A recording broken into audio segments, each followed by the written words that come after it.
Vice TV ప్రేక్షకులకి నమస్తే. మామూలుగా ఒక గుడి శిథిలావస్థకు చేరుకోవడం అనేది కామన్గా జరుగుతుంది. ఎందుకంటే గుళ్ళు, సనాతన ధర్మం అనేది కొన్ని వేల ఏళ్ళ నుంచి ఉన్న ఇది కాబట్టి. కానీ ఒక గుడి చెత్తకుండిగా మారడం అనేది ఎవరిని అనాలి, ఎవరిని ప్రశ్నించాలి, ఎవరితోని కొట్లాడాలి మీరు చెప్పుండ్రి కదా. అలాంటి స్థాయికి చేరుకున్న ఒక గుడిని నేను తిరిగి కడతా అని ఆ రాముడి పేరే పెట్టుకున్న ఒక వ్యక్తి బయటకు వచ్చి చెప్పడం మొదలుపెట్టిండు. కానీ అక్కడే మొదలైంది. అది అసలు గుడే కాదు, మా చర్చు, అక్కడ ఉన్నది మీ దేవుడే కాదు మాదే అని ఒక వర్గము. ఇంకొంతమంది ఏమో లేదు కులదైవం అక్కడ ఉంది, మేము ఆ కులానికి చెందిన వాళ్ళం, మేము పోయి మేము అక్కడ పూజలు చేసుకుంటాం అని ఇంకొంతమంది.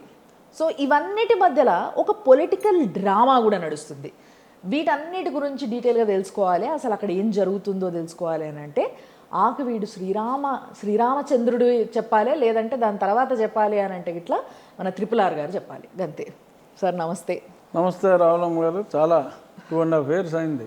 అవును సార్, మనం ఇంటర్వ్యూ చేసి. ఎస్, అప్పుడు మాట్లాడిన తర్వాత ఇప్పుడు అసలు ఆ వర్జన్ నేను మీరు మొత్తం కంప్లీట్గా లేకిరో మీరు ఎమ్మెల్యేగా గెలవడము, మళ్ళీ దాని తర్వాత మీరు ఎత్తుకుంటున్న టాపిక్స్ కావచ్చు, మీరు జనాల మధ్యలో తిరుగుతున్న విధానం కావచ్చు, అసలు ఎక్స్పెక్ట్ చేయలేదు సార్. బట్ వెరీ నైస్, చాలా మంచిగా అనిపించింది.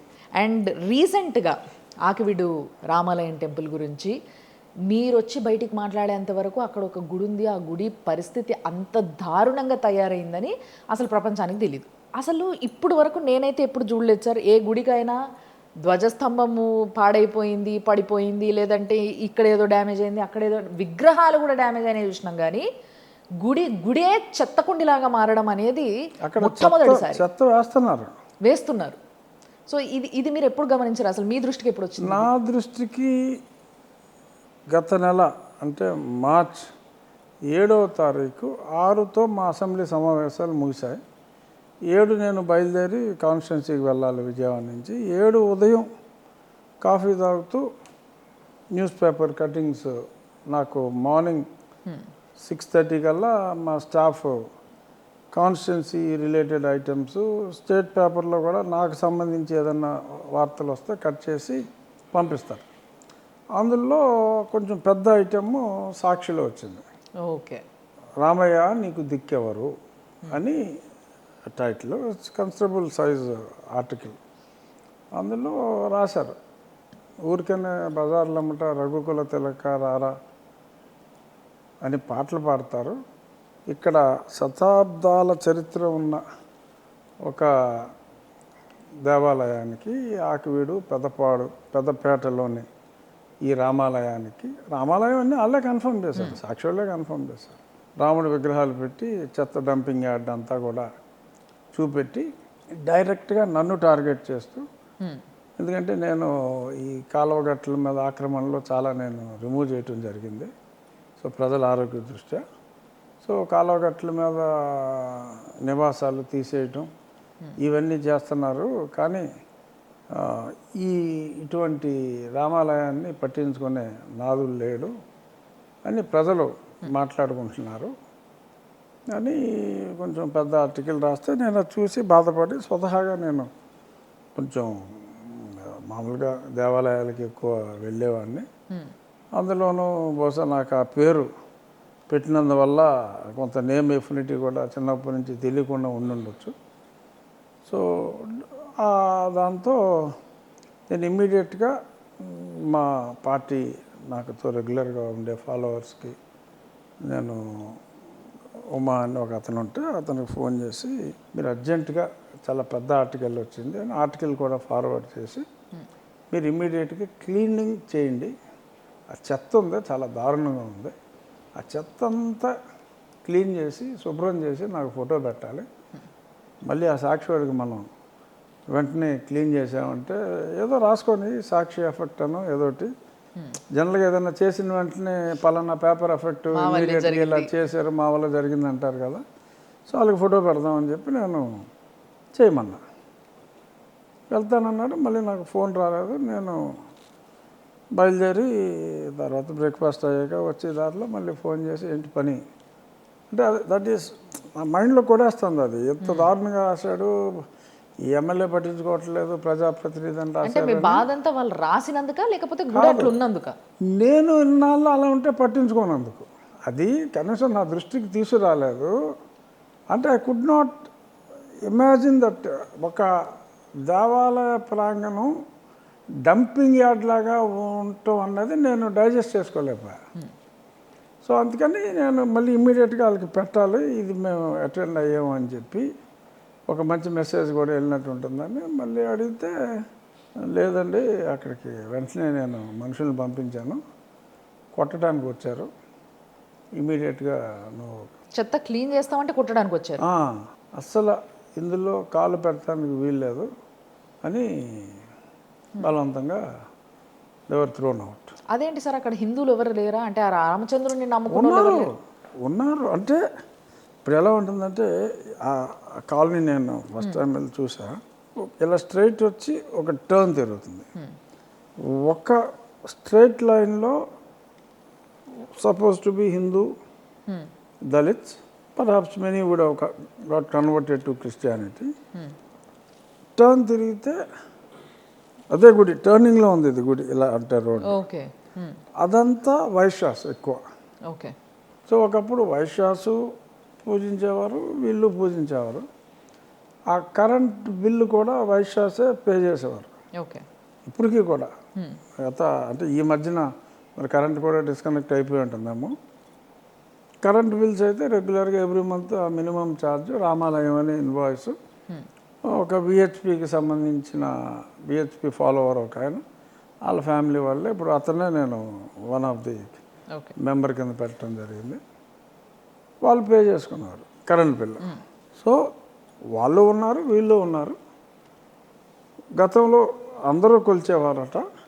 తర్వాత కాలక్రమేణా ఇటుపక్క వీళ్ళు మతం మార్పిడి జరిగిన తర్వాత మతం మార్చుకుంటే వేరే వాళ్ళు పూజిస్తే అబ్జెక్ట్ చేయక్కర్లా, బట్ ఎందుకనో వాళ్ళు ఎగెన్స్ట్గా మీరు వెళ్ళకూడదు అన్నట్టు మాట్లాడటం నాకు నచ్చలా. సో అందుకని నేను స్పాట్లోకి వెళ్ళిపోయాను. ఏంటి అసలు తొడవనివ్వకపోతాం ఏంటి అని నేను ఒక ఇన్ కపుల్ ఆఫ్ అవర్స్ నేను వెళ్తే జనం గుమ్మికూడి ఒక ఫాదర్ మెడలో ఒక చెక్క సిలువ, మామూలుగా ఇంత సిలువలు ఉంటాయి, బట్ ఈ సైజు ఉంది సిలువ, ఇలాగా పెద్ద చెక్క సిలువ, ఏదో స్కేల్ తోటి చేసినట్టుంది. అది సిలువ వేసుకొచ్చి, ఇక్కడ ఎవరు హిందువులు లేరు, ఇక్కడ ఈ గుడి ఏమీ చేయొద్దు, బాగు చేయొద్దు, అసలు ఇక్కడ రావడానికి లేదు, ఇదంతా మేము క్రైస్తవులు అన్నాడు. అంతా క్రైస్తవులు అయితే ఆలోచిద్దాం అది, బట్ నేను సర్టిఫికెట్లు వెరిఫై చేస్తాను, వీళ్ళందరూ హిందువులు సర్టిఫికెట్ ఉందా, క్రైస్తవులు బీసీసీ ఉందా నేను వెరిఫై చేస్తాను, వెరిఫై చేసి నిర్ణయం తీసుకుంటాను అంటే కొంచెం కంగారు పడ్డాడు. ఖచ్చితంగా హిందువులే ఉంటారు, పైగా పక్కన వైశ్యులు ఉన్నారు, రిసీవింగ్ కూడా వాళ్ళే వచ్చారు అక్కడికి వెళ్ళేటప్పటికి, వస్తున్నానని తెలిసి. సో వైశ్యులు కూడా ఉన్నారు, హిందువులు. సో ఖచ్చితంగా ఇక్కడ గుడి కడతాను అని చెప్పి నేను కారు ఎక్కేటప్పుడే దే స్టార్టెడ్ మైల్డ్ అటాక్. ఆ రోజే వెరీ ఫస్ట్ డే నా కార్ని లైట్గా ఏదో గుద్దటం, నా వెనకాల కారు, నా కారు వెళ్ళిపోయింది, వెనకాల నాదే ఇంకో కారు, గవర్నమెంట్ కారు నెంబర్ 1 ఉంటుంది దానికి, దాన్ని లిటిల్ డ్యామేజ్ చేశారు.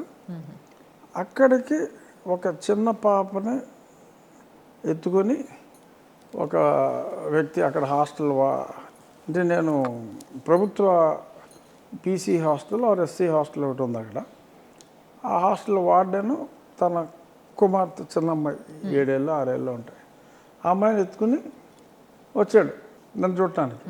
ఇంకా కొద్దిమంది వచ్చారు. ఆ అమ్మాయితో నాకు గార్లాండ్ వేయించాడు ఆ వార్డెన్ మోగతను యాక్చువల్గా. సో అమ్మాయితో గార్లాండ్ వేస్తే ఆ అమ్మాయి చేయి తిప్పేశాడు. చిన్నపిల్లది దారుణం. ఇంకా వేరే వాళ్ళని కొట్టారు. ఆ కొట్టిన వాళ్ళు కొంచెం దెబ్బలు తగిలితే నేను ఇది మెయిన్ ఇన్సిడెంట్ కాదు, ఫస్ట్ ఇన్సిడెంట్ ఇది నేను చెప్పి. ఓకే. వాళ్ళు హాస్పిటల్కి వెళ్ళి నేను అప్పుడే బయలుదేరా, విజయవాడ వచ్చి I had to catch flight మళ్ళీ. వాళ్ళు పోలీస్ స్టేషన్లో కంప్లైంట్ ఇచ్చి హాస్పిటల్లో అడ్మిట్ అయ్యారు. అంటే అంత ఎక్కువ దెబ్బలు తగల, కాకు దెబ్బలు తగిలినాయి. ఆ అమ్మాయి కూడా ఓ 2 hours హాస్పిటల్లో ఉండి ఫస్ట్ ఎయిడ్ చేసి ఆ పాపని పంపించారు. తర్వాత తెలిసింది ఏంటంటే వీళ్ళు వెళ్ళి రివర్స్ కేసు పెట్టి మమ్మల్ని కూడా కొట్టారని, అంత అబద్ధం. సో వీళ్ళు రివర్స్ కేసు పెడితే అది కూడా రిజిస్టర్ చేసి పోలీసులు ఈ కేసు కూడా రిజిస్టర్ చేసి it was not handled properly. Okay. So వీళ్ళు నిజంగా దెబ్బతిన్న వాళ్ళు పెట్టారు, దెబ్బతినని వాళ్ళు పెట్టారు. సో అది అంత గజిబిజిగా తయారు చేశారు. ఒకవైపు వైశ్యులు ఉన్నారు, ఒకవైపు అంతా కూడా అటువైపు కూడా హిందువులే ఉన్నారు, కానీ కొంతమంది కన్వర్ట్ అయిపోయారు. వాళ్ళే మీ పైకి వచ్చి అటాక్ చేశారు, మీతో మాట్లాడారు, ఆపారు మిమ్మల్ని, అది శుద్ధి చేస్తామంటే. కానీ ఆ టైం వరకు కూడా వెయిట్ చేయాల్సిన అవసరం లేకుండా ఎన్నోసార్లు కంప్లైంట్ ఇవ్వడం జరుగుంటుంది. డెఫినెట్గా ప్రజలు ఏదైనా జరుగుతున్నప్పుడు ఎవరు ఒకరు కాకపోతే ఒకరు, అంతమంది వైశ్యులు ఉన్నప్పుడు ఎవరో ఒకరు కంప్లైంట్ ఇచ్చుంటారు ఆటోమేటిక్గా. అది ఎప్పుడు ఏ గవర్నమెంట్ ఉన్నప్పుడు కూడా అసలు దృష్టికి రాలేదా ఈ ఇష్యూ? మరి అదే ఆశ్చర్యం. అక్కడ ఒక భయపెట్టారు వీళ్ళు. ఎన్ని సంవత్సరాల నుంచి అట్లా ఉంది సార్ ఆ గుడి? 10 years. 10 years నుంచి ఉంది అట్లీస్ట్. ఓకే. ఇంకా ముందు నుంచి ఉందా, లేకపోతే ఓన్లీ 10 years ఏనా లాస్ట్ గవర్నమెంట్లో? ఇన్యాక్టివ్గానా? అట్లా చెత్త వేసి చెత్త మరి ఎప్పుడు వేశారో, బట్ ఇన్యాక్టివ్గా అయితే ఆల్మోస్ట్ ఎప్పుడైతే అక్కడ కొంచెం క్రిస్టియన్స్ ఎక్కువైపోయారో they started attacking Vaishyas, they were not allowing them. Okay. So వీళ్ళేదో ఒక రామనవమికి మటుకు వెళ్ళి ఏదో కొంచెం తుడిసి వడపప్పు పానకం వరకు చేసుకుంటున్నారు ఒక్క శ్రీరామనవమి రోజు. ఆ చెత్తలోనే అంటే వాళ్ళు ఏదో ఉన్నంతలో క్లీన్ చేసుకుని. ఓకే. సో లాస్ట్ శ్రీరామనవమి తర్వాత I think perhaps they started dumping డెలిబరేట్గా చెత్త. ఆ విగ్రహాలు అలాగే ఉండి విగ్రహాల చుట్టూ అవును డంపింగ్ యార్డ్ లాగా చూసాం మేము విజువల్. యాక్చువల్గా మొత్తం అసలు శ్రీరామచంద్రుడి చుట్టే ఉంది అంత చెత్త అంతా కూడా అక్కడ. సో అంత దారుణంగా తయారైంది అది. ఆ తర్వాత మొన్న మన ఉగాది పండుగ వచ్చినప్పుడు నేను మళ్ళీ వెళ్ళినప్పుడు అంత ఎక్కువ గొడవ జరగలేదు. నేను అప్పుడు కూడా రీఇటరేట్ చేశా, మళ్ళీ శ్రీరామనవమికి అయితే మనం పానకం అంత ఇవ్వాలి ఇక్కడ.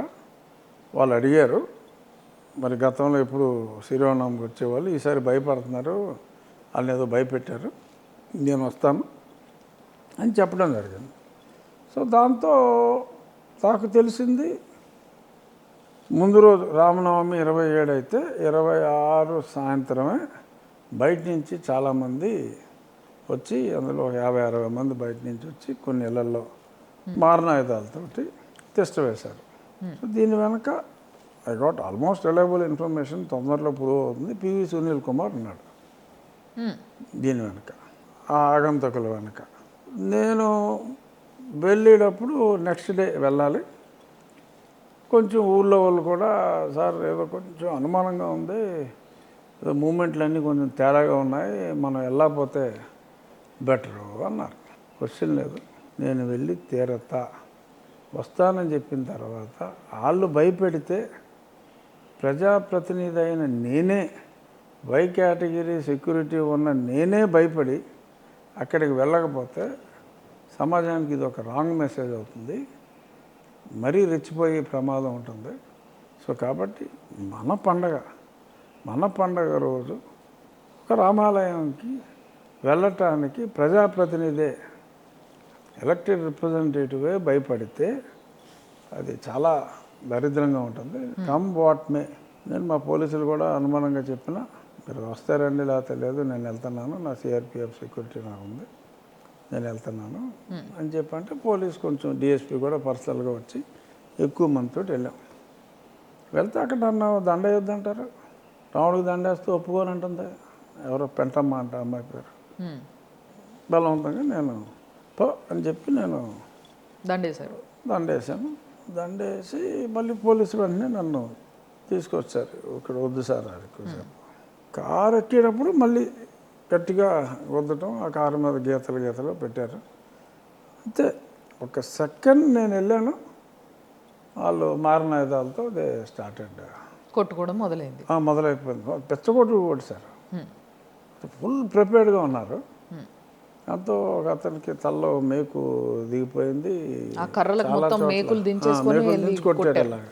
ఇంకా ఒక్కొక్కటేమో ఏదో చాకు లాంటి దాంతో ఏదో అల్లు అర్జున్ ఏదో సినిమాలో ఎలా పొడుస్తాడు, ఆ టైప్లో ఈ పంత కన్నాలు ఒక ఇద్దరికి ఈ విజిబుల్ మారణాయుధాలతోటి. ఇంకా మామూలుగా పట్టుకుని కొట్టడం అనేది ఇంకా ఎంతమందినో చితకొట్టారు. ఇన్ని రోజులుగా అక్కడి నుంచి కామ్గా ఉన్నా, అంటే ఇంత జరుగుతున్నా కూడా కామ్గా ఉన్నారు.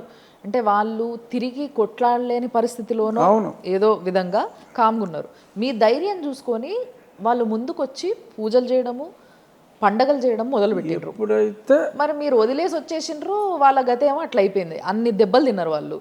మరి దీంట్లో మీ రెస్పాన్సిబిలిటీ ఏది? ఎస్, అందుకనే నేను I took up the responsibility. ఇమ్మీడియట్గా ఎవరైతే మామూలుగా పాత ప్రొసీజర్ ఉందో, కొట్టిన వాళ్ళు వెళ్ళిపోయి ముందే కేసు రిజిస్టర్ చేయకపోతే వాళ్ళ మీద ఎస్సీ ఎస్టీ కేసులు పెడతామని బెదిరించే బ్యాచ్ వీళ్ళు ఉన్నారో, అటువంటి వాళ్ళ ఆటలు, రెగ్యులర్ రొటీన్ ఆటలు సాగనివ్వకుండా కేవలం దెబ్బలు తిన్న వాళ్ళే కంప్లైంట్ ఇచ్చి, కొట్టిన వాళ్ళు మాకు దెబ్బలు తగిలినాయి అని చెప్పి ఏదో అబద్ధాలు ఆడితే మీరు బ్రహ్మాండంగా ఉన్నారు, so there is no need for any medical aid for you అని చెప్పి they were thrown out. Okay, ఊరికే శుభ్రంగా వెళ్ళి ఇదిగో నాకు రాయి అంటున్నారు అంతే. లేకపోతే డాక్టర్ మీద ఎస్సీ ఎస్టీ కేసు పెడతా ఉంటున్నారు. సో ఆ ఎదవ ట్రిక్స్ని జరగనవ్వలేదు. కంప్లైంట్ ఇచ్చి డీజీ గారితో అందరితోటి అరెస్ట్ చేశారా మరి వాళ్ళందరినీ కూడా? ఎవరైతే ఆ రోజు ఆయుధాలతో కొట్టిన వాళ్ళు, అటాక్ చేసిన వాళ్ళు? 57 మందిని విజువల్స్ అన్నీ చూసి ఐడెంటిఫై చేసి ఎఫ్ఐఆర్ కట్టి ఈ రోజుకి almost as of yesterday morning, నేను తర్వాత కనుక్కోవాలా, 41 మందిని అరెస్ట్ చేసి they were sent to jail. Okay, minimum 10 days remand అయితే ఇచ్చారు. సో అందరూ జైల్లో ఉన్నారు ఇంకా. Okay okay. సో 41 నిన్నటికి దొరికారు, నిన్న మార్నింగ్కి. నిన్న కొంతమంది హైదరాబాద్లో కూడా దొరికారు అన్నారు. పారిపోయారు ఎక్కడికక్కడ, తప్పు చేశారు కాబట్టి పారిపోయారు. సో ఎప్పుడు జరగలే అలా అంతమందిని వీడియోస్లో ఐడెంటిఫై చేసి కేసు రిజిస్టర్ చేయటం, అరెస్ట్ చేయటం అనేది ఇంతకుముందు ఎప్పుడు జరగలే ఇంతమందిని. అదే వీళ్ళందరూ ఈ దళిత క్రైస్తవుల సంఘం అని, లేదంటే కుల వివక్ష పోరాటం సమితి అని. నాకేమనిపిస్తుందంటే, ఒక మంచి పని, గుడి పాతగా అయిపోయింది అన్నా కూడా కడతా అంటే కొన్ని లక్షల మంది వస్తారు ముందుకి, మేము విరాళాలు ఇస్తామనో లేకపోతే మాతో అయినా చేస్తామని. అందులో అందరూ ఉంటారు. ఇప్పుడు ఒక పొలిటీషియన్ ఇలాంటి ఒక వార్తను ఎత్తుకున్నాడు, ఆయన ఏదో మంచి పని చేద్దాం అనుకుంటున్నాడు అంటే ఆయన తోటోళ్ళు, ఆయన పార్టీ వాళ్ళు అందరూ కలిసి కూడా చలో చేద్దాం, మేము కూడా సపోర్ట్ చేస్తామంటారు. కానీ ఇంత పెద్ద ఇష్యూలో మీరు ఇంత కొట్లాడుతుంటే మరి మీ పార్టీ నుంచి కానీ, లేకపోతే మీ ఫ్రెండ్స్, మీకు సినిమా వాళ్ళు కూడా చాలామంది దోస్తులు ఉన్నారు కదా, మీకు మొత్తం చాలామంది ఫ్రెండ్స్తో తిరుగుతారు మీరు. సో అంతమంది ఉన్నారు, కానీ ఏ ఒక్కరు మైకు ముందుకు వచ్చి ఒక మంచి కాజ్ కోసం కొట్లాడుతున్నావు, మేము సపోర్ట్ చేస్తాం, లేకపోతే మేము నిలబడతాం, నువ్వు గుడి కట్టి అని ఒక్కరు మాట్లాడలేదు. ఎందుకు ఈ గతి మరి మీకు ఈరోజు? నాతో పర్సనల్గా చాలామంది మాట్లాడారు. నేను ఇమ్మీడియట్గా గుడి కడతానని చెప్పి అని నేను చెప్పి ఇమ్మీడియట్గా అప్పుడే ఒక 10 రోజుల క్రితమే ఎవరైతే నోన్ రామభక్తులు, అయోధ్య కరసేవలో పాల్గొన్న వాళ్ళు, ఇటువంటి వాళ్ళని ఐడెంటిఫై చేసి వాళ్ళతోటి ఒక శ్రీరామ ఆలయ నిర్మాణ కమిటీ అని చెప్పి ఒక సంఘం స్టార్ట్ చేసి రామభక్తులతోనే నేను గౌరవాధ్యక్షుడిగా ఉండి ఈ రామభక్తులతోటే ఒక సమితి పెట్టి వాళ్ళకి చెక్ పవర్ పెట్టి ఒక అకౌంట్ని ఓపెన్ చేయడం జరిగింది. Tremendous response. మీరు లాస్ట్ టైం తెలుసుకున్నప్పుడు ఎంతవరకు అమౌంట్ వచ్చిందో దాంట్లో? అప్పుడు ఆల్మోస్ట్ 60 lakhs. 60 lakhs వరకు అమౌంట్ అకౌంట్లో పడింది. వితిన్ ఎప్పుడు అకౌంట్ ఓపెన్ చేసింది ఎప్పుడు? రామనవమి తర్వాత, బాగా తర్వాత 3 రోజుల తర్వాత. Okay. So in 48 hours we got almost. Okay, మరి పనులు స్టార్ట్ అయినాయా? లేదు, అప్పుడే పనులు అక్కడ 144 సెక్షన్ ఉంది ఇప్పుడు. ఓకే. సో ఇప్పుడు సైట్ క్లీనింగ్ అంతా చేసి మండే వీఆర్ ప్లానింగ్ అది రాయి నల్ల కృష్ణశిల అంటారు. యూ ఐడెంటిఫైడ్ మైన్ ఓనర్తో మాట్లాడి will pay the advance. Okay, so Monday రోజు ముహూర్తం పెట్టారు దాన్ని. మండే రోజు అడ్వాన్స్ పే చేస్తాం. ఓకే, సో ఎందుకంటే అది ఒక 2 months పడుతుంది ఆ రాళ్ళు డిజైన్ ప్రకారం రెడీ చేయటం. సో ఇప్పుడు 144 సెక్షన్ నడుస్తున్నప్పుడు చాలా పర్మిషన్స్ తీసుకోవాల్సి ఉంటుంది మీరు అక్కడ ఏదైనా వర్క్ చేయాలన్నా. ఎందుకంటే మళ్ళీ మీరు వర్క్ చేయడానికి వెళ్తే మళ్ళీ గొడవలు స్టార్ట్ అయ్యే అవకాశం చాలా ఉంటుంది. సో చాలా సెన్సిటివ్ ఏరియా అయిపోయింది ఇప్పుడు. అంటే ఇప్పుడు పెద్దగా ఉండకపోవచ్చు, ఎందుకంటే వాళ్ళల్లో కూడా రియలైజేషన్ వచ్చి వీడియో స్టేట్మెంట్స్ అన్నీ ఇచ్చారు. They also wanted to meet me. ఎవరు సార్? అక్కడ ఉన్న ఎవరైతే దాడి చేసారో వాళ్ళ? దాడి చేసిన వాళ్ళు జైల్లో ఉన్నారు. సపోర్ట్ చేసిన వాళ్ళ? అంటే వాళ్ళకి ఇండైరెక్ట్గా సపోర్ట్ చేసి తప్పు తెలుసుకున్న వాళ్ళు. తప్పు తెలుసుకున్నారంటారా లేకపోతే భయపడ్డారంటారా? ఏదైనా కావచ్చు, బట్ మాట్లాడటానికి సంసిద్ధంగా ఉన్నవాళ్ళు వాళ్ళతోటి కూడా. మీరు అన్నారు కదా ఎవరో ఒక పాస్టర్ ఇంత పెద్ద సిలువ వేసుకొని వచ్చారు ఆ రోజు, ఆయన మాట్లాడారా?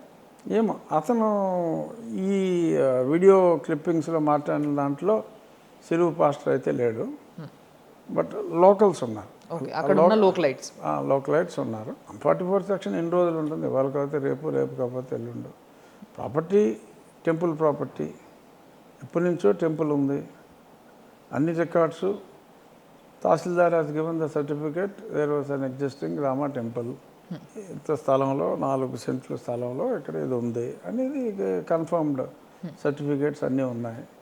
సో ఇట్స్ ఓన్లీ పునర్నిర్మాణం. ఇందులో మీ అపోజిషన్ ఒక క్వశ్చన్ వేస్తుంది మీకు. యాక్చువల్గా అక్కడ ఉన్నది రామాలయం కాదు, ఏదైతే ఒక గ్రామ దేవతను ఒక కులదేవత ఉండే ఆమె పేరు కూడా చెప్తా సార్ నేను. గొంతేనమ్మ అమ్మవారి గుడి ఉంది అది. సో పలానా ఏదో కులం వాళ్ళు అక్కడికి వెళ్ళి ఏదో పర్టికులర్ డే రోజు పూజలు చేసుకుంటారు అమ్మవారికి. సో ఆ అమ్మవారి గుడి ఉంటే వీళ్ళు దాన్ని రామాలయంగా మార్చారు. యాక్చువల్గా గొడవ నడుస్తున్నది గొంతానమ్మ టెంపులా లేకపోతే రామాలయమా అనే దానిపైన. కానీ ఈ ఇష్యూని పెద్ద చేసి వాళ్ళు హైలైట్ అవ్వడానికి ఇది కాదు అసలు గుడే కాదు, ఇది చర్చు, ఇక్కడ మీ దేవుడు లేడు మా దేవుడు ఉన్నాడు అనేసి మా వాళ్ళు కొట్లాడుతున్నట్టుగా చెప్తున్నారు అని చాలా వైసీపీ వెబ్సైట్స్లో, కొన్ని లైక్ నాట్ వెబ్సైట్స్, పేజెస్లో, కొన్ని సోషల్ మీడియా పేజెస్లో ఇది బాగా పుకార్లేస్తుంది. దీనిపైన మీరు ఏం మాట్లాడుతున్నారు? గొంతేనమ్మ అనేది అట్ల తద్ది రోజు ఒక నంది బొమ్మ మట్టితో చేసి ఊరేగించి అక్కడ రామాలయంలోకి తీసుకొచ్చి 24 గంటల తర్వాత దాన్ని నిమజ్జనం చేస్తారు. నంది బొమ్మ చేసే ఆ గాడెస్ పేరు గొంతేనమ్మ. దళితులకి దేవతగా ఉంది. ఎక్కడా కూడా పోలేరమ్మ మావులమ్మ లాగా దేవాలయం కడతారో గొంతేనమ్మ అనబడే గాడెస్కి ఎక్స్క్లూజివ్ టెంపుల్ అన్నది అసలు లేదు కాన్సెప్ట్. నేను కూడా ఫస్ట్ టైం విన్నా యాక్చువల్లీ. ఎక్స్క్లూజివ్ టెంపుల్ కాన్సెప్ట్ లేదు. అట్ల తద్ది రోజు మట్టితో తయారు చేసి 24 గంటల తర్వాత నిమజ్జనం చేసేస్తారు. అయితే ఈ కార్యక్రమం ఆ రాముడు గుడిలో జరిగేది. ఎక్కడైనా సరే, ఓకే, ఎక్కడైనా సరే ఆ కార్యక్రమం దేవాలయంలో ఊరేగించి దేవాలయంలో ఉంచి దాన్ని నిమజ్జనం చేస్తారు. ఆ ఉంచబడే దేవాలయం నార్మల్గా గతంలో ప్రతి దళిత వాళ్ళలో రాముని ఆలయం అనేది కంపల్సరీగా ఉండేది. అలాగా ఈ గొంతేనమ్మ బొమ్మ సంవత్సరానికి ఒకసారి చేయటం, ఆ రామాలయానికి తీసుకెళ్ళటం అనేది చాలా చోట్ల పరిపాటి. ఇక్కడ కూడా అంతే.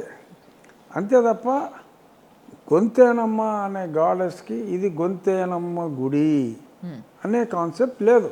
Okay, Gontenamma is in existence. Okay, ఆ రోజు తయారు చేసి చేయటం. గొంతేనమ్మ గుడి అయితే రామాలయం అని దాని మీద రాయరు. రామాలయం అని చెప్పి కరెంటు బిల్స్ ఉండవు. నిజంగా గొంతేనమ్మ గుడికి వీళ్ళే బిల్లు కట్టారనుకోండి, గొంతేనమ్మ దేవాలయము బిల్లు ఎవరు కట్టాలి? మాది అని ఎవరైతే అంటున్నాడో ఆడే కట్టాలి కదా. మరి 50 సంవత్సరాలుగా వైశ్యులు ఎందుకు కట్టారు బిల్లు? ఏం చేస్తున్నారు అప్పుడు వీళ్ళు? అడిగేవాడు ఇప్పుడు దాకా ధైర్యంగా వీళ్ళని అడగగలిగిన వాడు మనకెందుకు వచ్చిందిరా ఈ కర్మ అని అడిగేవాడు లేడు. ఇప్పుడు అడిగేవాడు వచ్చాడు. ఆ సంఘం ఈ సంఘం అలవాటు పడిపోయారు కదా, నోరుచ్చు పడిపోవటం, యువతలో నోరు మూసుకు కూర్చుంటాం, అలవాటు పడిపోయారు. బట్ అల్టిమేట్గా మీ కాన్స్టిట్యున్సీలో పార్ట్ అది, వాళ్ళందరూ కూడా మీ కాన్స్టిట్యున్సీ జనాలే, అంటే మీ ఓటర్లే. మరి మీరు మీ ఓటర్లను సమానంగా చూడట్లేదు అనే పేరు రావట్లేదా మీకు? ఓటర్లని సమానంగా చూడటం అంటే ఇతర ఓటర్లని మీ మత విశ్వాసం మీరు పాటించడానికి వీల్లేదు, మా మత విశ్వాసాన్ని మీరు పాటిస్తే పాటించండి, లేదంటే అవతల పొండి అని అంటే అప్పుడేమవుతుంది, నేను ఈ విశ్వాసం గలవాన్ని గౌరవిస్తే ఆ విశ్వాసం గలవాళ్ళని అగౌరవపరిచినట్టు అవుతుంది కదా. అండ్ ఇంకొకటి ఏంటంటే, అసలే 10 సంవత్సరాలు చాలా కష్టపడ్డ తర్వాత బయటకు వచ్చి మీ కాన్స్టిట్యున్సీలో మీరు ధైర్యంగా తిరుగుతున్నారు. ఇప్పుడు ఇన్ని రోజులు తిరగలేకపోయారు, ఆ స్వతంత్రం మీకు ఇప్పుడు వచ్చింది, దాన్ని మళ్ళీ పోగొట్టుకుంటారేమో అనే భయం కూడా లేదా మీకు? అసలు ఏమాత్రం లేదు, అసలు పోయే అవకాశం లేదు. అప్పుడు నేను పోరాడింది ప్రభుత్వాన్ని నడిపేవాడితో, అది వేరు, అదొక ఉన్మాదకరమైన పరిస్థితి అప్పుడు. సో ఇప్పుడు ఈ గుడి గురించి ఫైనల్గా ఒక మాట చెప్పండి సార్. గుడిని ఏ విధంగా మీరు కట్టియబోతున్నారు, ఎట్లుండబోతుంది అనేది ఒక మాట. గుడి అత్యద్భుతమైన నల్ల రాయితో, కనీసం నాకు ఏమని శివనాగిరెడ్డి గారు అని చెప్పి ఆయన టెంపుల్ ఆర్కిటెక్చర్లో చాలా ఘనాపాటి, ఆయన ఆధ్వర్యంలో పూర్తిగా శిలతోనే, ఎక్కడ ఈ సిమెంట్లు ఈ కాకుండా పురాతన కాలంలో దేవాలయాలు కడితే ఇంకా ఈ రోజుకి ఎన్నో చోట్ల చెక్కు చెదరకుండా ఎలా ఉన్నాయో అటువంటి ఆర్కిటెక్చర్తో చిన్నదైనప్పటికీ కూడా చక్కగా ఉండేలాగా ప్లాన్ చేశారు. సో కనీసం మనం ఏముందాం, ఒక 20 ఏళ్ళు ఉంటాం పోతాం, ఒక 800 సంవత్సరాల పాటు ఖచ్చితంగా అలాగ కట్టిన గుళ్ళు ఇంకా ఎగ్జిస్టెన్స్లో ఉన్నాయి.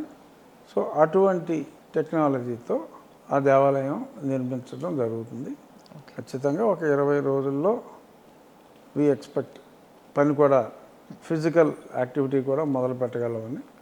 బట్ ఆర్డర్ ఇవ్వటం అయితే ఈ సోమవారం నాడు ఆర్డర్ ఇచ్చేస్తాం. సో ఏదేమైనా ఒక గుడి కట్టడం అనేది మంచి విషయం కాబట్టి ఆల్ ది బెస్ట్ దానికి. బట్ ఇందాక మీరు మాట్లాడుతూ సునీల్ కుమార్ అని ఒక పేరు తీశారు, హీస్ అ పోలీస్ ఆఫీసర్ కదా. అయితే చాలామంది మీ పైన ఒక అలిగేషన్ చేస్తున్నారు, ఏంది అని అంటే, ఎప్పుడైతే మీరు అప్పటి గతంలో వైసీపీ ప్రభుత్వంలో ఉన్నప్పుడు మిమ్మల్ని కొట్టారు అన్న విషయం మీరు బయటకు వచ్చి బాగా చెప్పారు.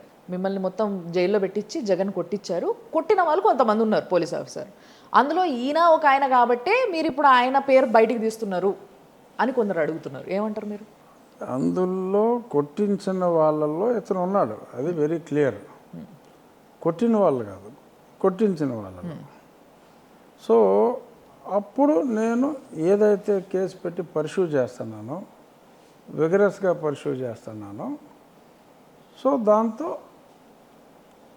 డెఫినెట్గా కొంత వ్యక్తిగత ద్వేషాలు ఉంటాయి కాబట్టి తనకు తాను సోకాల్డ్ దళిత్ క్రిస్టియన్, అదొన్న ఆ పదం తప్పు, ఎందుకంటే అయితే దళిత్, సో వాళ్ళకి ఇతను ఒక మెసేజ్ లాగా ఇతను ఫీల్ అవుతూ, ఇక్కడ ఎప్పుడైతే ఇష్యూ వచ్చిందో he made ఇన్రోడ్స్ into this.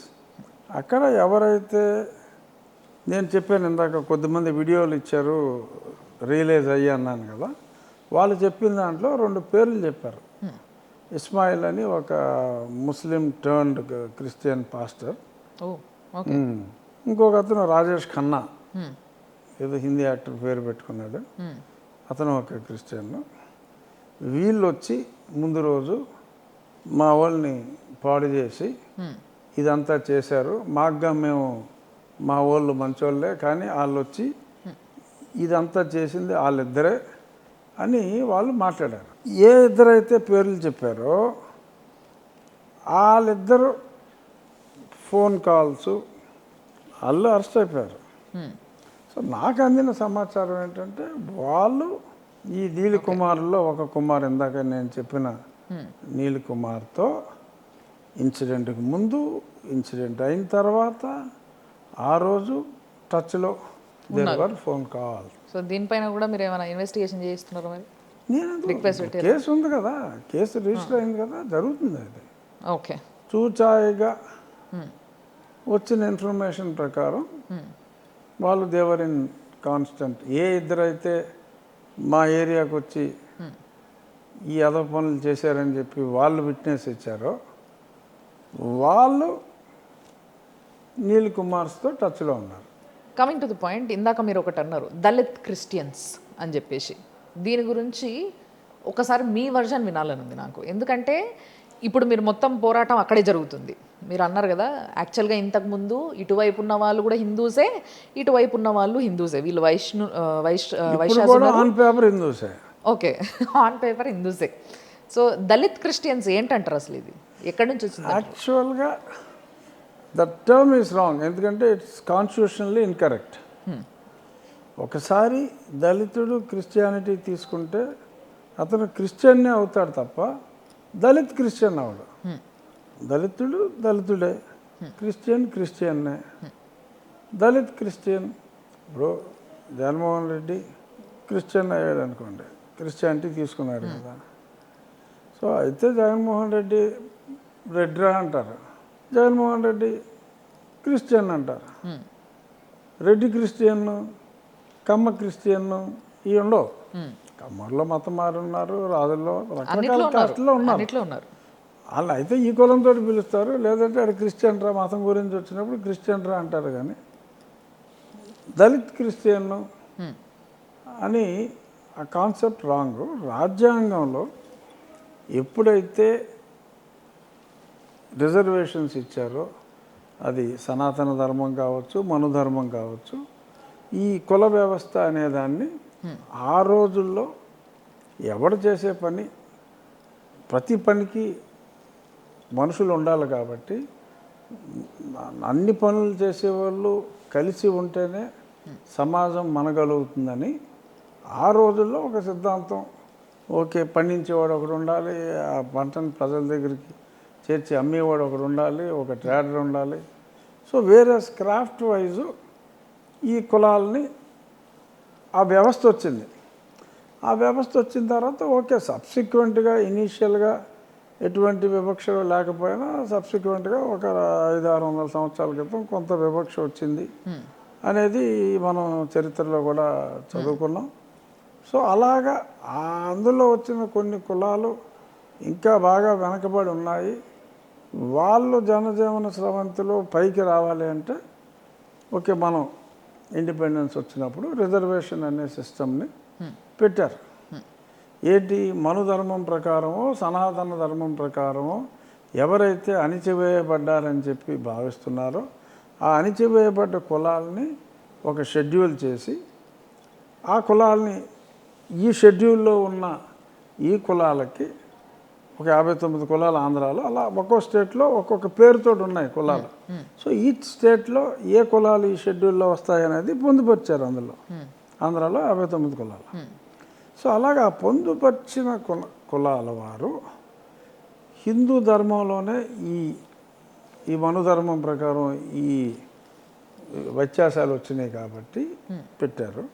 So వీరు మతం మారితే కుల వ్యవస్థే లేని వ్యవస్థలోకి, అంటే క్రిస్టియానిటీలోకి మారితే ఏదైతే వివక్షతో వచ్చిన వివక్ష వలన ఈ మనుధర్మం పాటిస్తున్నందువల్ల వచ్చిన ఈ కుల వ్యవస్థలో కంటిన్యూ అవుతున్నారు కాబట్టి వారికి రిజర్వేషన్లు ఇచ్చాం. ఈ మతంలోకి వెళ్ళిపోతే ఇది వర్తించదు అని రిజర్వేషన్ ఏ రోజైతే ఇచ్చారో సబ్సిక్వెంట్గా తూచనలా ఆ రోజే ఇది కూడా చెప్పారు. సో సెలెక్టివ్గా మాకు అది కావాలి ఇది కావాలంటున్నారు. సో రాజ్యాంగం అమెండ్ చేయాలి. అబ్బాబోబా రెండు కావాలి అంటే రాజ్యాంగంలో అబ్బాబోబా ఇవ్వాలని రాయాలి. అది రాసేదాకా you can't assume. So article 25 ప్రకారం ఓకే, ఎవరికైనా మతాన్ని ఎన్నుకునే స్వేచ్ఛ ఉంది. సో ఆ స్వేచ్ఛతో మనం చాలామంది మాట్లాడారు, మేధావులు మాట్లాడారు. సుప్రీంకోర్టు కూడా ఆర్డర్స్ ఇవ్వడం జరిగింది కదా. 24వ తారీఖు అంత ముందు కూడా సుప్రీంకోర్టు చెప్పింది, మొన్న మరీ స్పష్టంగా చెప్పింది, చాలా క్లియర్గా. ఎవరో అప్పీల్కి వెళ్తే చెప్పారు. దాన్ని పూర్తిగా విశదీకరించి సుప్రీంకోర్టు చెప్పడం జరిగింది. ఏదైతే కాన్స్టిట్యూషన్లో సేమ్ అదే అంబేద్కర్ గారు హెడ్గా ఉన్న కాన్స్టిట్యూషన్లోనే దీని గురించి కూడా చాలా స్పష్టంగా మెన్షన్ చేయడం జరిగింది. సో కాబట్టి ఫాలో అయితే మొత్తం ఫాలో అవ్వాలి, అంతేగాని నాకు నచ్చిన అంశం నేను ఫాలో అవుతాను, ఆ అంశం అంబేద్కర్ గారు చెప్పారు కాబట్టి అంబేద్కర్ గారు మహానుభావుడు అని అంటాం. ఇది మరి ఇది కూడా మరి ఆయనే చెప్పారు. సో సగం రాజ్యాంగాన్ని నువ్వు పాటించవు అంటే అంబేద్కర్ గారు రాసిన రాజ్యాంగానికి ఒక పక్క నువ్వు గౌరవించవు అంటూనే ఇంకో పక్క దానికి గౌరవం అంటాం. ఇక్కడ ఇంకొక అంశం ఏంటంటే అంబేద్కర్ గారు అసలు క్రిస్టియన్నే కాదు, హీ ఆప్టెడ్ ఫర్ బుద్ధిజం. ఆయన క్రిస్టియన్ కాదు, కానీ ఇక్కడ ఉన్న క్రిస్టియన్స్ అందరూ అంబేద్కర్ గారు క్రిస్టియన్ అనే అనుకుంటున్నారు. ఓకే, నథింగ్ రాంగ్, అందరికీ కూడా ఆయన పూజనీయుడే. So anybody can own him, there is nothing wrong. But they are under the mistaken impression that he is a Christian అని అనుకుంటున్నారు. సందర్భం కాకపోయినా I wanted to clarify, many people are under that impression. But నువ్వు రాజ్యాంగానికి గౌరవం ఇవ్వకపోతే అంబేద్కర్ గారికి కూడా నువ్వు గౌరవం ఇచ్చినట్టు కాదు. సో కాబట్టి ఆయనకి గౌరవం ఇచ్చే వ్యక్తులు ఆయన రాసిన రాజ్యాంగానికి కూడా గౌరవం ఇవ్వాలి. సో ఇప్పుడు వరకు జరిగింది ఏంటి అనేది మీరు చెప్పినారు కాబట్టి, అంటే వివక్షకు గురైనరు, దానివల్లే ఒక రెవల్యూషన్ వస్తుంది కాబట్టి ప్రతి దానికి అది ఈ విధంగా మారింది. కానీ దానికన్నా ముందుగానే దాంట్లో ఎవరైతే వివక్షకు గురైనరో వాళ్ళందరి కోసం అని చెప్పేసి వాళ్ళని కొంచెం స్పెషల్గా ట్రీట్ చేయాల్సిన అవసరం ఉంది, ఎందుకంటే వాళ్ళు వెనకబడ్డారు అని చెప్పేసి గుర్తించి వాళ్ళ కోసము రిజర్వేషన్లు కానీ ఇవన్నీ పెట్టి కూడా ఒక ఖాతా మెయింటైన్ చేయడం జరిగింది. కానీ దాంట్లో నుంచి ఇంకో దానికి పోవడం తప్పు కాదు, మీరు అన్నట్టుగా ఫ్రీడమ్ టువర్డ్స్ రిలీజియన్ ఉంది కాబట్టి. కానీ దాంట్లో పోయిన తర్వాత ఒకటి, అండ్ పోకముందు ఎవరైతే ఆల్రెడీ వేరే వర్గం వాళ్ళు ఉన్నారో వీళ్ళందరూ కూడా ప్రతి ఒక్కరు ఇంటింటికి తిరిగి ప్రచారం చేయడం మొదలుపెట్టారు. ఇంటింటికి తిరిగి మీరు మారండి, దేవుడు అంటే ఒక్కడే, ఇలాంటి మాటలు చెప్పడం మొదలుపెట్టిండ్రు. ఒక్కడు వేసే ఇలాంటి మాటలు చెప్పడం మొదలైంది. ఆంధ్రాలో విపరీతం అయిపోయింది ఇది. ఇలాంటివి ఎన్నో వీడియోస్ వారానికి ఒకటి నెలకోటి బయటికి రిలీజ్ అవుతూనే ఉన్నాయి. అసలు మనకి సెన్సస్ ప్రకారం క్రిస్టియన్స్ వర్ లెస్ దాన్ 2%, కానీ in reality it's not less than 22%, at least in east and west Godavari districts. State average కూడా 20% ఉంటుంది. నేను అనేది వై దిస్ అనామలీ, లెక్క వేసినప్పుడు సరిగ్గా లెక్క వేయండి అంటాను నేను. అదర్వైజ్ ఇప్పుడు నేను మాట్లాడేది, నేను రాజ్యాంగం మీద ప్రమాణం చేసి రాజ్యాంగాన్ని అనుసరిస్తాను అని చెప్పా. సో రాజ్యాంగం ప్రకారం ఒకసారి మతం మారితే నీకు ఎస్సీ అట్రాసిటీ ప్రొటెక్షన్ లేదు, ఉద్యోగాల్లో రిజర్వేషన్ లేదు, అంత స్పష్టంగా ఉన్నప్పుడు మాట్లాడితే ఎస్సీ అట్రాసిటీ కేసులు విపరీతంగా పెడేస్తున్నారు. సో ఒక వ్యక్తికి అర్హత లేని వ్యక్తి, రాజ్యాంగం ద్వారా అర్హత కోల్పోయిన వ్యక్తి ఒకసారి మతం మారిన తర్వాత ఇది అన్యాయం అని చెప్పి ఎవరో 10 మంది రోడ్డెక్కి మాట్లాడితే, మాట్లాడే వాళ్ళు కూడా ఒక పక్క దళిత క్రైస్తవుల హక్కులు పరిరక్షించాలి అంటారు. ఇప్పుడు సే ఫర్ ఎగ్జాంపుల్ అదే పివి సునీల్ కుమార్ ఎగ్జాంపుల్ చెప్తా. పివి సునీల్ కుమార్ ఏమంటాడు, ఇప్పుడు భగవంతుడా అంటే జీసస్ని మాకు పూజ చేసుకుంటానికి, మేము ప్రార్థించుకుంటానికి ఒక చర్చినిచ్చావు, మేము చదువుకుంటానికి ఒక స్కూల్ నెలకొల్పావు, అంటే బ్రిటిష్ వాళ్ళు వచ్చి ఇది చేశారని. సో ప్రార్థించుకుంటానికి, మనం ప్రార్థించుకుంటానికి ఒక చర్చిని ఇచ్చాడు అని మాట్లాడాడు. మనం ప్రార్థించుకుంటానికి ఒక చర్చిని ఇచ్చాడు అంటే ఏంటి, అతను చర్చిలో క్రీస్తుని ప్రార్థించుకుంటున్నాడు అంటే క్రిస్టియన్నే కదా. కాన్స్టిట్యూషన్లో మన తీర్పులో కూడా రీఇటరేట్ చేసింది ఏంటి, కాన్స్టిట్యూషన్లో స్పష్టంగా ఉన్నది, if someone is professing Christianity is a Christian. He did not even go to the extent of practicing. Practicing is much stronger word. Who is professing, he is a Christian, okay fine. But ఇది ఎంతవరకు correct అంటున్నా, already ఒక మతాన్నో ఒక దేవుణ్ణో నమ్ముకొని ఎవరి జీవనం వాళ్ళు సాగిస్తున్న సమయంలో మిగతా టైంలో వెళ్ళి ఇల్లు ఇంటి ముంగటికి వెళ్ళి ఇదే అదే అని అది చెప్పడం కరెక్ట్ ఎంతవరకు కాదు. కరెక్ట్? అది కరెక్ట్ కాదు కనుక కనీసం ఒక 10 రాష్ట్రాల్లో ఈ మత వ్యాప్తి, బలవంతపు మత వ్యాప్తి నిరోధక చట్టాలు తీసుకొచ్చారు. మన రాష్ట్రంలో తీసుకురాలా ఇంకా. Though BJP is a part of the కూటమి, ఇంకా ఇక్కడ తీసుకురాలా. అవసరం ఉందంటారు మరి? డెఫినెట్గా ఏపీకి అవసరం ఉన్నట్టు అనిపిస్తుంది మరి. డెఫినెట్గా అవసరం ఉంది. ఎందుకంటే ఈ అనామలీ అనేది నేను ఈ మాట ఎందుకు అంటున్నా 2కి 20కి అది ఎక్కడ పొంతన అంటే మనల్ని మనం మోసం చేసుకుంటూ, రాజకీయ నాయకులు కూడా వాళ్ళని వాళ్ళు మోసం చేసుకుంటూ ప్రజలను మోసం చేస్తున్నారు. నాకు ఇక్కడ ఒక విషయం అర్థం కావట్లేదు సార్. ఇన్ని అరాచకాలు వరుస పెట్టి ఏపీలోనే జరుగుతున్నాయి. నేను అంటే మిగతా దగ్గర జరగట్లేదని కాదు, బట్ ఎక్కువ మోతాజులో ఏపీలోనే జరుగుతున్నాయి. ఒకటి చర్చలు పెరుగుతున్నాయి, బట్ రెండోది ఇంటింటి ప్రచారాలు జరుగుతున్నాయి. మూడోది రీసెంట్గా జగన్ టైంలో ఘాట్లు కూడా కట్టాడు, కన్వర్షన్ ఘాట్స్ అని. ఇప్పుడు రీసెంట్గా జరిగింది చెప్తున్నా సార్. 2 పాస్టర్లు డిప్యూటీ సీఎం అయిన పవన్ కళ్యాణ్ గారి గురించి చాలా గలీజ్గా మాట్లాడుతున్నారు. ముక్కలుగా నరుకుతాం సనాతన ధర్మం గురించి ఆయన బయటకు వచ్చి మాట్లాడితే అంటున్నారు. పవన్ కళ్యాణ్ గారిని ఒక డిప్యూటీ సీఎంనే అట్లా అంటున్నారు అని అంటే ఏం చూసుకొని అంత ధైర్యం అనేది అసలు అర్థం కావట్లేదు. అండ్ అక్కడ గవర్నమెంట్ ఏం చేస్తున్నారు? నీ గవర్నమెంట్లో ఉన్న ఒక వ్యక్తి, పేరుపోయిన వ్యక్తి, డిప్యూటీ సీఎం, ఒక పదవిలో ఉన్న వ్యక్తి అలాంటి మనిషిని పట్టుకొని ఒక పాస్టర్ అట్లా అంటున్నాడు అని అంటే రియాక్షన్ యాక్చువల్గా తీసుకుంటాం, అన్ని చర్యలు తీసుకుంటున్నాం, అరెస్ట్ చేస్తున్నాం.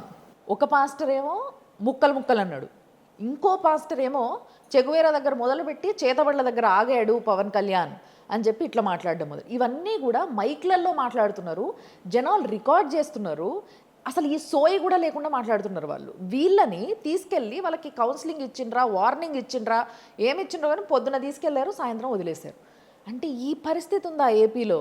ఒక డిప్యూటీ సీఎంకే ఇంత మర్యాద లేదంటే మామూలు మనుషులు ఎట్లా బతుకుతారు సార్ అక్కడ?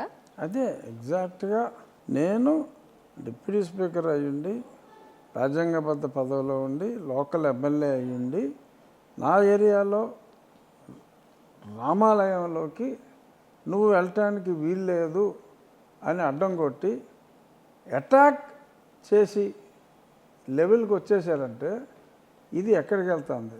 పవన్ కళ్యాణ్ గారిని మరి ఆ రకంగా అతను మాట్లాడాడంటే ఏదో వాక్ స్వాతంత్రం ఉంది కదా, రాజ్యాంగం ఇచ్చింది కదా అని ఆయన చంపేస్తాను, ముక్కలుగా నరికేస్తాను అని మాట్లాడితే ఓకే, ఇది 7 సంవత్సరాల లోపు శిక్ష కాబట్టి ఓకే, స్టేషన్ బెయిలు పంపేయటం కాదు. ఇటువంటి వాటిని ఎప్పుడైతే చంపుతాము అని చెప్పి బెదిరించారో, ఏదో మామూలుగా తిట్టడం వేరు, చంపుతానంటాం వేరు.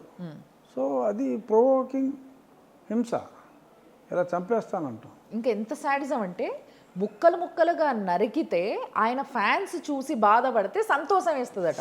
ఓహో, అది కూడా ఇది యాక్చువల్గా చెప్పింది ఇదే అనమాట. ఆ పాస్టర్ గారు వీడియో కూడా చూడొచ్చు, మా వాళ్ళు వేస్తారు మీకు. సో ఇంతకు ముందు కూడా మేము ఆల్రెడీ కవర్ చేసినాం దీన్ని. వచ్చి సనాతన ధర్మం కావాలని అంటే ఇప్పుడు ఏం చేస్తారో తెలుసా? నటి రోడ్లో నిలబెట్టి ముక్కల కింద చేస్తారు. ఒకవేళ అతను ఫ్యాన్స్ ఎవరన్నా ఉంటే మీకు నొప్పి కలిగితే చాలా సంతోషం. ఈ రెచ్చిపోయి మాట్లాడటం, దాన్ని ప్రశ్నిస్తే ఎస్సీ ఎస్టీ అట్రాసిటీ కేసులు పెడతాం. సో ఈ కేసులు పెట్టడం మార్పు రాదంటారా మరి? ఇట్లా మీరు కూడా ఇంత కూల్గా మాట్లాడుతున్నారు.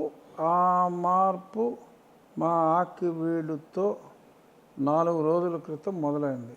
ఇంకొకటి, నేను ఎమ్మెల్యే అయిన తర్వాత నా నియోజకవర్గంలో single SC atrocity case register అవ్వాలి, not even a single. I went to the extent of verifying the cemetery record. ఎవడైనా కంప్లైంట్ వస్తే నేను పోలీసుకు చెప్పింది ఏంటంటే, ఫస్ట్ సెమెటరీ వాళ్ళ తల్లిదండ్రులు ఎవరైనా చనిపోయి ఉంటే ఆర్ తాతలు ఎక్కడ పూడ్చిపెట్టారు, హిందూ శ్మశానంలో కాల్చారా, క్రిస్టియన్ శ్మశానంలో పూడ్చిపెట్టి సిమెంట్ తోటి కట్టడం సిలువేసి ఉందా, అతను చర్చ్ రికార్డు తీయండి. కంపల్సరీగా చర్చ రికార్డు దొరికితే ఈ తీర్పు రాకముందే చెప్పాను నేను. 2 ఏళ్ళ క్రితం నుంచి ఒక్క కేసు కూడా లేదు. ఎవడో ఒక అతను హ్యాబిచువేటెడ్ కంప్లైంట్ అంతకుముందు పెట్టిన కంప్లైంట్లు అన్నీ ఉంటే అవన్నీ కూడా వెరిఫై చేసి ఒక జోసెఫ్ అని వాళ్ళ తల్లిదండ్రులు సమాధులు శ్మశాన వాటికలో పూడ్చిపెట్టి కట్టడాలు కడితే అతను డబ్బు సంపాదించాడు, చర్చిలు పెట్టుకుని మంచి గ్రానైట్ వేసి కట్టుకున్నాడు. ఓకే, బట్ అతను హిందువులని చెప్పి కేసులు పెట్టి ఇవన్నీ హెరాస్ చేస్తా ఉంటే అతను సర్టిఫికేట్ రద్దు చేయించాను నేను. ఇప్పుడు కాదు, సంవత్సరం అయింది అతను సర్టిఫికేట్ రద్దు చేసి. మీ కాన్స్టిట్యున్సీ నుంచి మార్పు రాబోతుంది అంటారు. ఇప్పుడు అది ప్రజలందరికీ కూడా ఇవన్నీ తాచుపాములు కాదురా, ఒకసారి మతం మారిన తర్వాత తాచుపాము బురదపాముగా మారిపోయింది, ఇంక ఇదంతా డమ్మాపుస్ కేసులు, ఇదేమి కేసు పెట్టినా కూడా ఇది చెల్లదు అని ఒక నమ్మకం ఇప్పుడు ప్రజలందరికీ వచ్చింది. ఇప్పుడు వీడు కేసు పెడతానంటే పని చూసుకోరా అని చెప్పి ప్రతి ఓడికి కూడా చర్చ్ రికార్డు, శ్మశానం రికార్డు తెస్తే వీడు అవుటు, ఇంకా వీడు కేసు పెడతానికి లేదు, గట్టిగా మాట్లాడి కేసులు పెడితే ఆడు సర్టిఫికేట్ రద్దు చేస్తే ఆడికి అన్యాయంగా వేరే జెన్యున్ ఎస్సీ హిందూస్ హక్కుల్ని ఏదైతే వీళ్ళు అన్యాయంగా పొందుతున్నారో అది కూడా కొంప మునిగిపోయే ప్రమాదం ఉందన్న ప్రమాద గంటికలు ఇప్పుడు వాళ్ళకి వినపడుతున్నాయి. ప్రజలు కూడా అర్థం చేసుకున్నారు. నాకు తెలిసి రాబోయే నెల రోజుల తర్వాత అవేర్నెస్ పూర్తిగా ఇప్పుడు మనలాంటి ఇంటర్వ్యూలు పబ్లిక్ అందరూ చూస్తారు. మీరు అన్నట్టుగా మీ కాన్స్టిట్యున్సీ నుంచి మార్పు రాబోతుందన్న విషయం నాకు అర్థమవుతుంది. కానీ ఇందులో కొంతమంది నలిగిపోతూ ఉంటారు. ఆ 1-2% ఎవరైతే ఉంటారో క్రిస్టియన్స్, అంటే దళిత క్రిస్టియన్స్ కాదు, వాళ్ళకి ఇష్టంగా వాళ్ళు మతం మార్చుకొని క్రిస్టియన్స్గా మారిన వాళ్ళు కొంతమంది ఉండొచ్చు అని నేను అనుకుంటున్నా. ఆ పర్సంటేజ్ ఉందా మరి గమనించరా? డెఫినెట్గా ఉంటుంది. మరి వాళ్ళ 22% ఉన్నారనుకోండి, 18% వీళ్ళు ఉంటారు, ఆ మిగిలిన వాళ్ళు జెన్యున్గా ఉంటారు. ఏది ఒరిజినల్గా ఏదైతే 2% లెక్కలో ఉందో వాళ్ళు ఉంటారు. బట్ వాళ్ళకి ఎటువంటి నష్టం లేదు, ఎందుకంటే వాళ్ళకి హక్కులు ఎలాగో లేవు. వాళ్ళకి రిజర్వేషన్ హక్కులు లేవు, కేసులు పెట్టి హక్కులు లేవు. ఈ 2 హక్కులు వాళ్ళు ఎటు తిరిగి లేవు కాబట్టి వాడు చర్చకు వెళ్తాడు. సో వాళ్ళు సేఫే, వాళ్ళకేం ప్రాబ్లం లేదు. వాళ్ళ వలన పబ్లిక్ సేఫ్టీ దెబ్బతింటుంది. ఇప్పుడు పబ్లిక్కి ఏం పర్వాలేదు, వీడు మన మీద రివర్స్ అటాక్ చేసి ఇది కేసులు పెడతానంటే మనం ఏమీ భయపడక్కర్లేదురా అని ధైర్యం వచ్చింది అని ఒక ధైర్యం స్టార్ట్ అయింది. అది చాలా ఎక్కువ అవుతుంది. ఇలాగా మన ఇంటర్వ్యూ లాంటి ప్రజలు చూసాక మొదలైంది. సంతోషం సార్, వెరీ నైస్. అంటే ఎవరో ఒకరు మొదలు పెట్టాలి, మీరు మొదలు పెట్టారు. కానీ ఇక్కడ ఒక్క బాధాకరమైన విషయం ఏంది అని అంటే, ముఖ్యంగా పవన్ కళ్యాణ్ ఫ్యాన్స్కి కూడా లోపల జరుగుతున్న వేదన ఏంది అని అంటే, పవన్ కళ్యాణ్ని ఒక డిప్యూటీ సీఎం అంత మాట అంటే హోమ్ మినిస్టర్ అనిత గారు మినిమం మాట్లాడలేదు బయటికి వచ్చి. ఎందుకు? ఆవిడ ఎప్పుడూ నేను బైబిల్ పెట్టుకొని తిరుగుతా కదా అని ఆమెనే చెప్పింది కాబట్టి మాట్లాడట్లేదా? ఆమె హోమ్ మినిస్టర్ అనే విషయం మర్చిపోయిందా? అసలు ఇంత పెద్ద ఇష్యూ జరిగితే అలాంటి ఒక పెద్ద వ్యక్తిని ముక్కలు కోస్తామంటే ఎందుకు మాట్లాడలేదు? అంటే రాష్ట్రంలో ఏం జరుగుతుంది అని డౌట్ వస్తుంది, బాధేస్తుంది. ఈ పర్టికులర్ ఇది నేను కూడా చూడాల, ఎందుకంటే నా మీద ఈ సంఘటన జరిగినప్పుడు ఫస్ట్ స్పందించిందే పవన్ కళ్యాణ్ గారు. ఇమ్మీడియట్లీ ఆయన ట్వీట్ చేశారు, చాలా వైరల్ అయింది ఆ ట్వీట్ కూడా. టాలరేట్ ఇటువంటిది అది ఆదిలోనే తుంచేయాలి.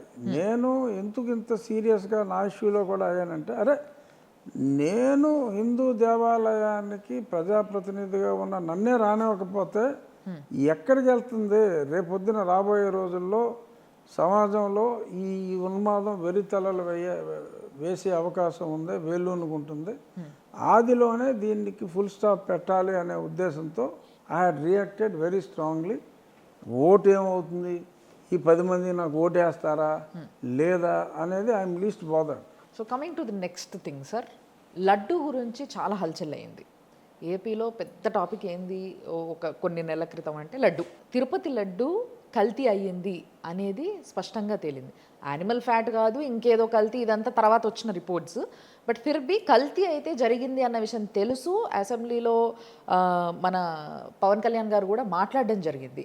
నేను వైసీపీ వాళ్ళు కల్తీ చేశారని అనట్లేదు, కానీ కల్తీ జరిగిందని తెలిసినప్పుడు వాళ్ళు తీసుకున్న యాక్షన్ ఏంది, వాళ్ళు 5 సంవత్సరాలు పాలించినప్పుడు 10 సంవత్సరాలు పాలించినప్పుడు వాళ్ళు తీసుకున్న యాక్షన్ ఏంటి అని అడుగుతున్నా అనేసి ఆయన అన్నారు. మరి ఇప్పుడు మీరు ఉన్నారు గత 3 సంవత్సరాలుగా, 2.5 సంవత్సరాలుగా, మరి మీరు తీసుకుంటున్న యాక్షన్ ఏంటి? కల్తీ దేనితో జరిగింది అనేది ఒక పాయింట్, అసలు కల్తీ జరిగిందా లేదా అనేది ఒక పాయింట్. అక్కడ స్పష్టంగా ఈరోజు వరకు తేలింది చాలా క్లియర్గా, కల్తీ అయితే జరిగింది. దేనితో జరిగింది ఎగ్జాక్ట్గా అనేది ఇంకా ఇన్వెస్టిగేషను ఫైనల్ రిపోర్ట్ రాలేదు. సో ఫైనల్ రిపోర్ట్ రాకుండా మాట్లాడటం కరెక్ట్ కాదు. అట్లీస్ట్ కాన్స్టిట్యూషనల్ పోస్ట్లో ఉన్న వాళ్ళు నాలాంటి వాళ్ళు ఫైనల్ రిపోర్ట్ రాకుండా మాట్లాడకూడదు. కానీ నెయ్యిలో నెయ్యి లేదు, అట్లీస్ట్ మేజర్ పర్సంటేజ్ నెయ్యి లేదు అనేది మటుకు ప్రూవ్ అయింది. గతంలో తయారైన దాంట్లో ఏం జరిగిందనేదే తప్ప, ఇది పోస్ట్ మార్టం రిపోర్ట్ తప్ప, ఇప్పుడు స్వచ్ఛమైన నెయ్యే ఒరిజినల్గా ఏదైతే ఉద్దేశించిందో సుగంధ ద్రవ్యాలు కానీ నెయ్యి కానీ ప్యూర్ ఆవు నెయ్యితోనే ఇప్పుడు జరుగుతుంది. ఇప్పుడు ఇన్వెస్టిగేషన్లో ఉన్నది పోస్ట్ మార్టం. గతంలో దేంతో కల్తీ చేశారు, కల్తీ అనేది క్లియర్, అందులో కన్ఫ్యూజన్ లేదు. అది డాల్డాతో కల్తీ చేశారా, ఇంకా ఇతర వ్యర్థాలతో కల్తీ చేశారా, ఆ వ్యర్థాలు ఎగ్జాక్ట్గా ఏమిటి అనేది investigation is still going on. కల్తీ నిజం, ఓకే. కానీ ఇక్కడ ప్రజలు కల్తీ కన్నా దేనితో కల్తీ అనే దాని మీద ప్రజల ఆలోచనలు కొంచెం ఎక్కువగా తిరుగుతున్నాయి. ఓకే, సో ఇప్పుడైతే సేఫ్గా తినొచ్చు అంటారు మేము, బ్రహ్మాండంగా, ఎటువంటి డౌట్ పెట్టుకోవాల్సిన అవసరం లేదు లోపల ఏం జరుగుతుంది ఏ డౌట్ అక్కర్లేదు. సో దాని గురించి అయితే క్లారిటీ ఉంది కాబట్టి హ్యాపీగా తినచ్చు. సార్, ఒక ఇష్యూ గురించి మాట్లాడుతాను నేను. శేషాచలం అడవుల్లో ఒక లేడీ ఫారెస్ట్ ఆఫీసర్ ఒక ఇల్లీగల్ కన్స్ట్రక్షన్ జరుగుతుంటే ఆపేసింది. ఆ ఇల్లీగల్ కన్స్ట్రక్షన్ ఏంది అని అంటే, ఒక గ్రూప్, ఒక వర్గం వాళ్ళు సమాధి కడుతున్నారు చాదర కప్పడానికి. సో అది కడుతుంటే ఆపేసింది ఆమె. అంటే ఇట్ ఈస్ అ డమ్మీ సమాధి. ఈ డమ్మీ సమాధులపై అసలు ఏమి లేదా సార్ అక్కడ? శేషాచలం అడవుల్లో ఎక్కడి నుంచి వస్తుంది సార్? సో ఆ అడవిలో అక్కడ సమాధి కడుతుంటేనే ఈవిడ ఆపేస్తే, లేదు లేదు నాకు కలలో కనిపించాడు, అల్లా కలలో కనిపించి నాకు చెప్పాడు ఇక్కడ కట్టమని, నేను అందుకే ఇక్కడ వచ్చి కడుతున్నా అని చెప్పేసి ఆయన కొట్లాడుతున్నాడు. ఆమె గట్టిగా సమాధానం ఇచ్చింది, అక్కడితో ఆపిచ్చేసింది. ఇది జరిగింది. ఇది అడవి అని మీకు తెలుసు కదా. లేదమ్మా, ఈ రోజు దాటితే మంచి రోజు లేదని చెప్పి. మంచి రోజుల కథ కాదండి. ఇది ఎవరు చేయమన్నారు? అవునమ్మా, అది జెండా అది. ఎందుకు అంటారు? ఎవరు నాటమన్నారు నిన్ను? ఫారెస్ట్ ఆఫీసర్ ఆపిచ్చేసింది, అక్కడికి అయిపోయింది. కానీ ఇలా కొన్ని వేల ఎకరాలు ఆక్యుపై చేయడానికి ఎన్నో ప్లేసెస్లో, భారతదేశంలో చాలా ప్లేసెస్లో, ఉత్తరాఖండ్లో అయితే ఎన్నో లెక్కలేనన్ని సమాధులు, ఫేక్ సమాధులు బయటపడ్డాయి. సో ఇట్లా చాలా జరుగుతున్నాయి. ఇంకొక ఎగ్జాంపుల్ కూడా చెప్పాలనుకుంటున్నా మీకు. ఏంటంటే శ్రీశైలం డ్యామ్ ఉంది కదా, కరెక్ట్గా డ్యామ్ కింద మధ్యలో అట్లా, అంటే ఆ వాటర్ పోవడం ఆగిపోతే సార్, ఎండాకాలం నీళ్ళు ఉండవు, మొత్తం డ్రై ఉంటుంది. ఆ డ్రై ఉన్న టైంలో అక్కడ దర్గానే కట్టేస్తారు. ఆ దర్గా కట్టిన విజువల్ కూడా ఉంది, దర్గానే ఏర్పడిపోయింది మొత్తం. సో ఇలాంటివి జరుగుతున్నాయి. అంటే నిజంగా ఒకవేళ అక్కడ కొన్ని వేల సంవత్సరాల నుంచి ఏదో ఉంది, పూజించడం అది వేరు, నీ నమ్మకాలు నువ్వు పెట్టుకో, కాదన్నట్లే. కానీ just to occupy the place, కొన్ని వేల ఎకరాలు ఆక్యుపై చేసుకొని మేము తిష్టేసుకొని కూర్చోవాలి అనుకునే బ్యాచ్ తయారవుతుంది. కానీ ఏపీ గవర్నమెంట్ మాత్రం ఎందుకో చిన్న చూపు చూస్తుంది మమ్మల్ని అని కొందరు ప్రశ్నిస్తున్నారు. మీరేమంటారు దీన్ని? ఇది చాలా సీరియస్ ఇష్యూ. మీరు చెప్పిన దాని ప్రకారం అడవిలో, శేషాచలం అడవిలో ఇది వేస్తున్నారు అంటే, సో యాక్సెస్ కోసం వేసి కట్టెలు కొట్టేయటం కోసం చేసే ట్రిక్ ఇది. అందులో అసలు ఎటువంటి సందేహం లేదు. I think forest officer is too good. ఇది ముందే ఎరాడికేట్ నీట్గా చేసింది. ఇంకొకటి, మత వ్యాప్తి చేయటం కోసం ఈ రకంగా చేసే ప్రయత్నాలు కూడా జరుగుతాయి. ఇల్లీగల్ చర్చ్ కన్స్ట్రక్షన్ కానీ ఇలాంటివి అన్నీ కూడా ప్రభుత్వం they have to take a serious view. నేను కూడా మా ఏరియాలో అనుమతి లేని చర్చిలు, చర్చ్ కట్టాలి అంటే అనుమతి ఉండాలి, కలెక్టర్ అప్రూవల్ ఉండాలి అని 2012లో పంచాయతీరాజ్ ఆర్డర్ ఉంది. బట్ ప్రతి ఓడు దాన్ని వైలేట్ చేయటం, మీ చర్చికి అనుమతి లేదు అని మాట్లాడితే ఓ 10 మంది కాగ్గోలు చేసేయటం, ఇదిగో రాజుగారు చర్చిలు కూల్చేస్తానంటున్నాడు, లేదంటే చర్చి మూసేస్తానంటున్నాడు. సో పొలిటీషియన్కి నాకులాగా తెగించిన పొలిటీషియన్లు కొద్దిమంది ఉంటారు. బట్ అక్కడ అమ్మో ముస్లిం ఓట్లు పోతాయేమో, ఈ దర్గా నమ్మి సేవలేని దర్గా ఖాళీ మీనింగే లేదు. ఖాళీ దర్గా అది ఆక్యుపై చేయడానికి, ఫ్రాడ్ చేయడానికి అనేది వెరీ క్లియర్. సో ఇప్పుడు డెఫినెట్గా ఇలాగా ఇప్పుడు నెల్లూరులో దర్గా ఉందంటే ఎప్పటి నుంచో కొన్ని శతాబ్దాలుగా ఉంది. అజ్మీర్ దర్గాలు ఇవన్నీ ఏదో పవిత్రంగా ఏదో ఒకప్పుడు ఒక చక్కటి సమాజానికి హితబోధ చేసిన వ్యక్తులు మరి ఏదో చనిపోయారు. ఇది ఏ హిస్టరీ లేకుండా, శవమే లేకుండా, మనిషి లేకుండా ఇటువంటి వాటిని తీవ్రమైన చర్యలు తీసుకోవాలి ప్రభుత్వం. ఇటువంటివి రీసెంట్గా ఇంకెక్కడైనా కొత్త దర్గాలు వెలిస్తే, ఎందుకంటే ఇప్పుడు అంత గొప్ప మహానుభావులు అయితే ప్రస్తుత సమాజంలో కనపడతల్లా. ఒక దర్గా స్థాయి ఉండే గొప్ప వ్యక్తులు ఉంటే మనకు తెలుస్తారు కదా, రెగ్యులర్గా మనకు కనపడతారు, తెలుస్తారు. సో అలా కనపడిన వాళ్ళకి సడన్గా దర్గాలు వచ్చినాయి అంటే డెఫినెట్గా ప్రభుత్వం చర్యలు తీసుకోవాలి. సో మా సైడ్ నుంచి కూడా మీకు ఇది ఒక వినపం ఏంటంటే అట్లీస్ట్ మీ గవర్నమెంట్కి ఈ విషయాన్ని చేరేయాలి, విత్ ప్రూఫ్స్ మేము ప్రొవైడ్ చేయగలుగుతాం అనేది రిక్వెస్ట్. తప్పకుండా. నాకు తెలీదు మీరు దీని మీద, ఇటువంటి విషయాల మీద ఎంత స్టడీ చేస్తున్నారని, ఈవెన్ ఆక్విడ్ ఇష్యూ కూడా మీరు ఇంత స్టడీ చేశారని ఐఎమ్ రియల్లీ హ్యాపీ. అట్లీస్ట్ ఎందుకంటే పబ్లిక్కి అవేర్నెస్ వస్తుంది. పర్టికులర్ ఈ దొంగ కేసుల గురించి భయపడక్కర్లేదు. అలాగే మరి ఈ ఏదైతే నీ దేశంలో నీ మతాన్ని నువ్వు గౌరవించుకోవటానికి పాశ్చాత్య మతస్థుల అనుమతి తీసుకోవలసిన దుస్థితి రావటం, సో ఇటువంటి దాన్ని మనం ఆదిలోనే ఖండించాలి అని చెప్పి మీ ఛానల్ కూడా టేకప్ చేయటం I feel extremely happy. I wish you all the best and I would subscribe to your channel. Thank you sir, thank you so much. Thank you. So మళ్ళీ కూడా నేను ఫైనల్గా చెప్పాలనుకున్నది ఒకటే ఏంటి అని అంటే, ఏ మతానికి పట్ల మాకు ఎటువంటి కోపము, విద్వేషం అట్లాంటివి ఏమీ లేవు. ఎవరిది వాళ్ళు హ్యాపీగా పాటించుకోవచ్చు. ఇంకొకరు డిస్టర్బ్ చేయకుండా ఇలాంటి పిచ్చి పిచ్చి జాగల్ని ఆక్యుపై చేయడానికి, లేకపోతే జనాలని ఇన్ఫ్లుయెన్స్ చేసి మతాలు మార్పించుకోవడం, ఇలాంటి వాటిని ఎంకరేజ్ చేయొద్దు అనేది మాత్రమే మన ఉద్దేశం. Thank you so much. Correct. Thank you so much. Thank you.